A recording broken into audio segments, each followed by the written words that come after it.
1 Samuel chapter 14.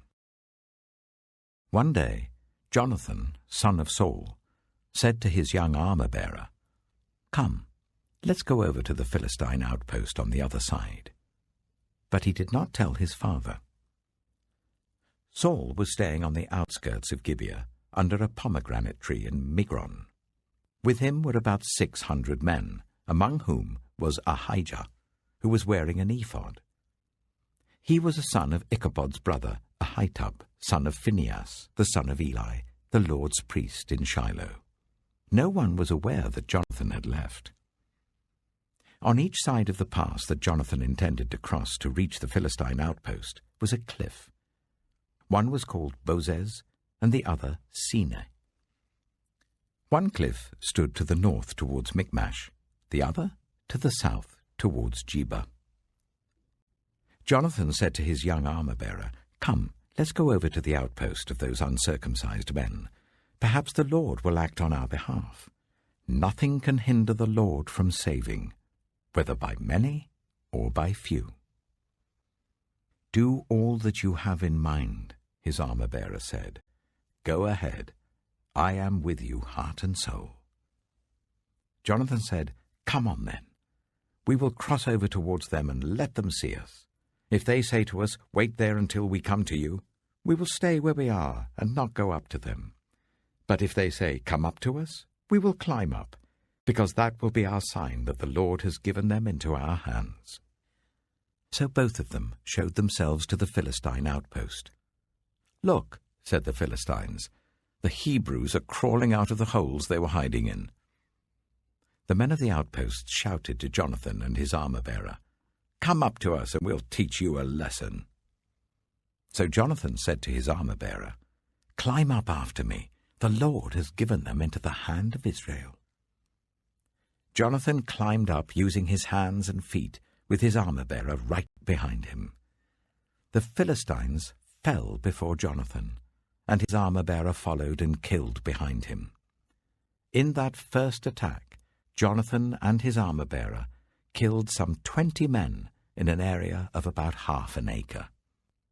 Then panic struck the whole army, those in the camp and field and those in the outposts and raiding parties, and the ground shook. It was a panic sent by God. Saul's lookouts at Gibeah in Benjamin saw the army melting away in all directions. Then Saul said to the men who were with him, "Muster the forces and see who has left us." When they did, it was Jonathan and his armor-bearer who were not there. Saul said to Ahijah, "Bring the ark of God." At that time it was with the Israelites. While Saul was talking to the priest, the tumult in the Philistine camp increased more and more. So Saul said to the priest, "Withdraw your hand." Then Saul and all his men assembled and went to the battle. They found the Philistines in total confusion, striking each other with their swords. Those Hebrews who had previously been with the Philistines and had gone up with them to their camp went over to the Israelites who were with Saul and Jonathan. When all the Israelites who had hidden in the hill country of Ephraim heard that the Philistines were on the run, they joined the battle in hot pursuit. So on that day the Lord saved Israel, and the battle moved on beyond Beth-aven. Now the Israelites were in distress that day, because Saul had bound the people under an oath, saying, "Cursed be anyone who eats food before evening comes, before I have avenged myself on my enemies."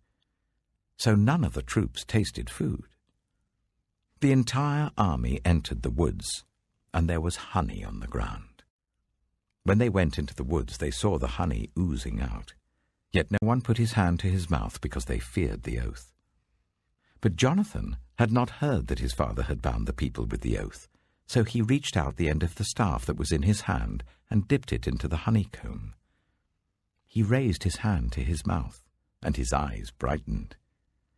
Then one of the soldiers told him, "Your father bound the army under a strict oath, saying, 'Cursed be anyone who eats food today.' That is why the men are faint." Jonathan said, "My father has made trouble for the country. See how my eyes brightened when I tasted a little of this honey." How much better it would have been if the men had eaten today some of the plunder they took from their enemies. Would not the slaughter of the Philistines have been even greater? That day, after the Israelites had struck down the Philistines from Michmash to Ajalon, they were exhausted. They pounced on the plunder, and, taking sheep, cattle, and calves, they butchered them on the ground and ate them, together with the blood.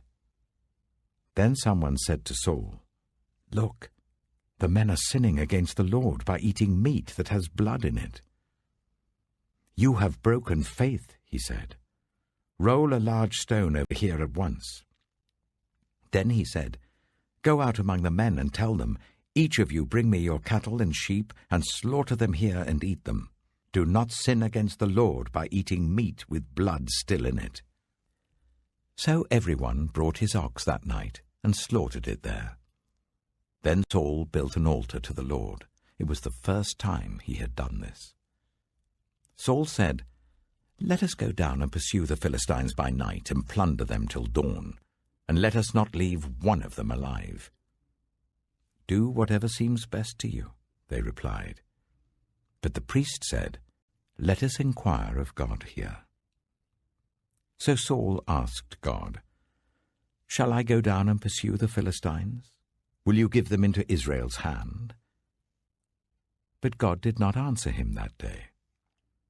Saul therefore said, "Come here, all you who are leaders of the army, and let us find out what sin has been committed today. As surely as the Lord who rescues Israel lives, even if the guilt lies with my son Jonathan, he must die." But not one of them said a word.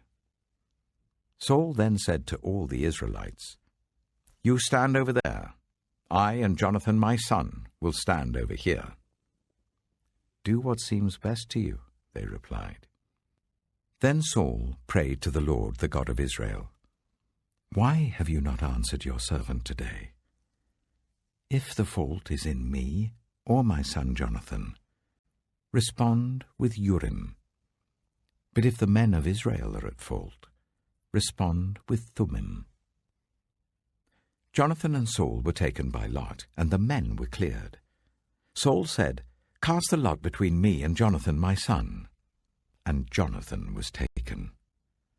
Then Saul said to Jonathan, "Tell me what you have done." So Jonathan told him, "I tasted a little honey with the end of my staff, and now I must die?" Saul said, "May God deal with me, be it ever so severely, if you do not die, Jonathan."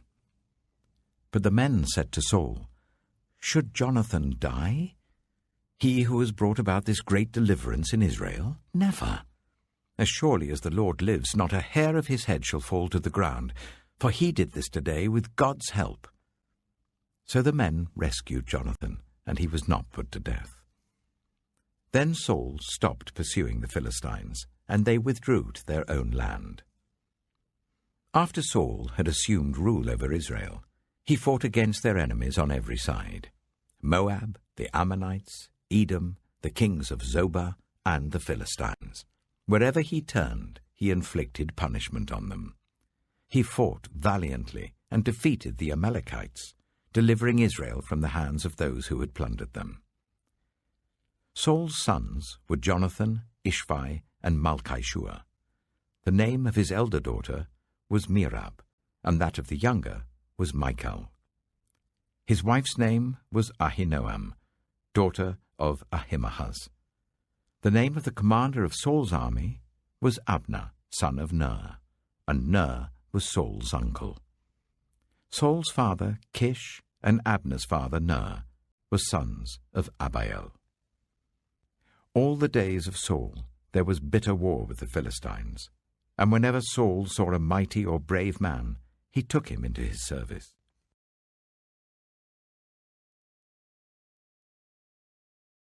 1 Samuel chapter 15. Samuel said to Saul, "I am the one the Lord sent to anoint you king over his people Israel.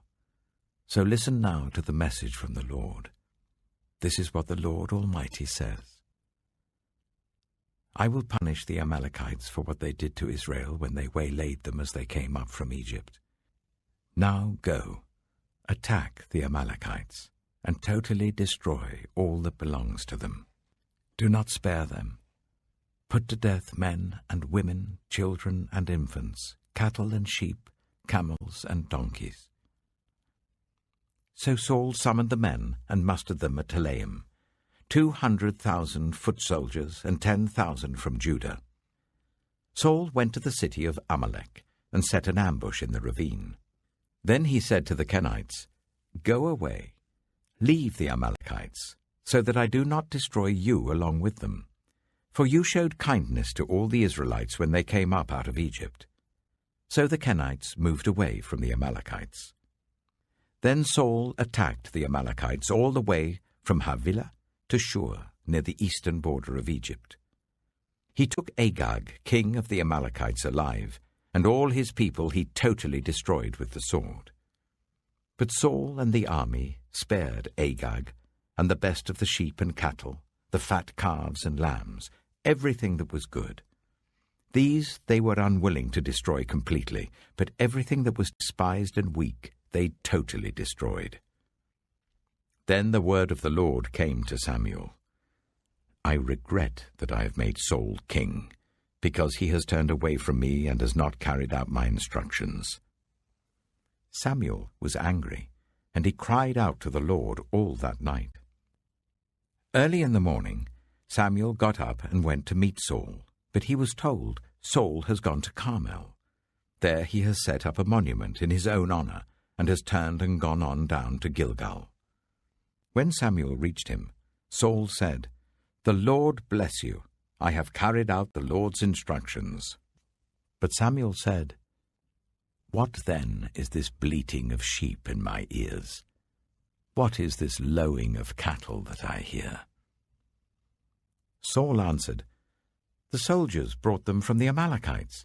They spared the best of the sheep and cattle to sacrifice to the Lord your God, but we totally destroyed the rest." "Enough," Samuel said to Saul.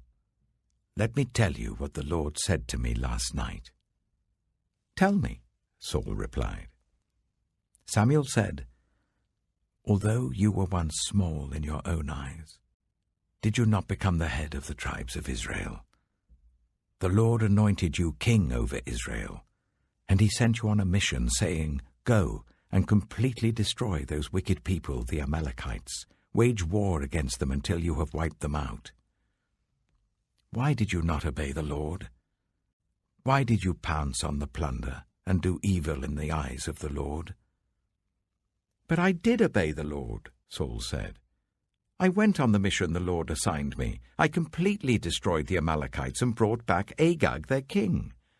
The soldiers took sheep and cattle from the plunder, the best of what was devoted to God, in order to sacrifice them to the Lord your God at Gilgal." But Samuel replied, "Does the Lord delight in burnt offerings and sacrifices as much as in obeying the Lord?